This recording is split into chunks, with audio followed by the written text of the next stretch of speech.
So here we have the Shruti box. This is the one that I referred to as the sunset earlier. Yeah, No, sunrise. Sunrise, sorry, sunrise. Yes, because the sun rises on the sea. Yeah. So it is, it's a red circle. So this is what you're saying, this is a representation of the experience of you looking out the window in the morning here, is it? Abstracted, really down to the very bare essentials. This is the horizon line, which I've brought into my work for the past 20 years. Really, because I think the way where you live kind of shapes, in a way, how you work.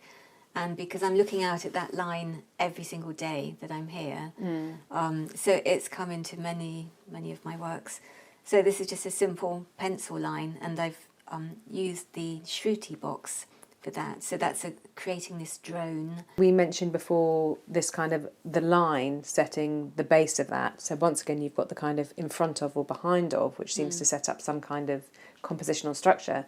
And then on top of that, as you mentioned in the garden, you were saying, but there's this richness to it with the different instruments. And I wonder if that sort of timbre, if we call it, or timbre, I don't know how you say it, which is something that Anne, the composer we talked to the other day, actually also meant as well.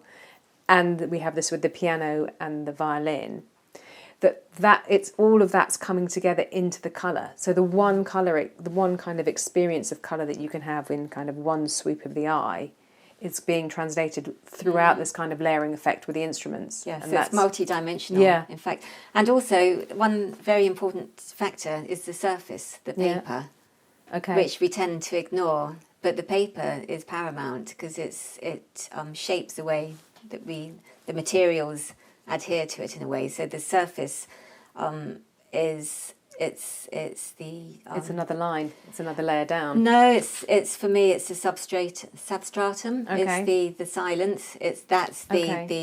The surface of the paper is the underlying, and then everything that's on there is the elements. Again, we have the surface of the paper, right, and then we have the Shruti box.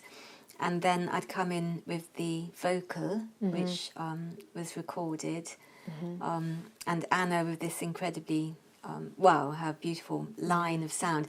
And you can see the lines, there's pressure, or more or less pressure. Yes, there's less pressure, more pressure coming in. And so that would create dynamics for her. So she was sort of coming into the sound and going out of it.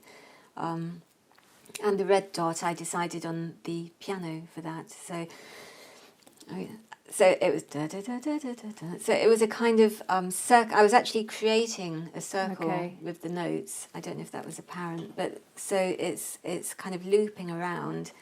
And as I said earlier, I identify for some very strange reason, I can't really know why, is that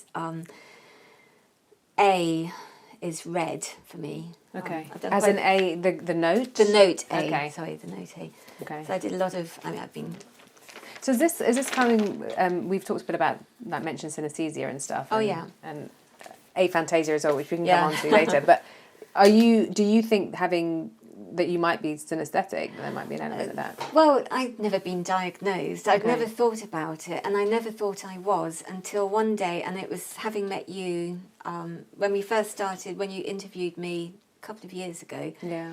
And I started looking into it a lot more. I was aware of Kandinsky's work with sound, with colour. But I did, then when I suddenly found, as I was going through these experiments, that I could absolutely identify a sound with a colour. Okay. But as I say, there are innumerable sounds for the note A, and for red, endless reds. I love all these dots, but I wonder if that sort of dimensionality, like we sort of, at some point we're just locating it somewhere. We say A, it locates it in a sort of sphere of space, where you could sort of locate the kind of sphere of the colours. So we talk in when people try and do technical colour recipes, they talk about the Munsell grid, the colour grid. Have you ever seen that? We've got some images of it which we can kind of build in here, and that's got a kind of if you just think of it as like a globe of colour, and then the colours kind of going dark to light, and then blues to reds, like they kind of fit into a sort of pattern of colour space, it's called. And so yes, you wouldn't be able to know it's that particular determinate red, and that even the way it looked was going to change under different light sources. Yeah, of But course. that might be the kind of same thing with the instrument. So it's an A, but an A on a piano is not the same as an A played on a violin Exactly. or a viola, as it's getting louder with that kind of prosody, really. And also the experience of the performer. Yeah. You can get a really pure A, or you can get a scratchy A, or intentionally or not.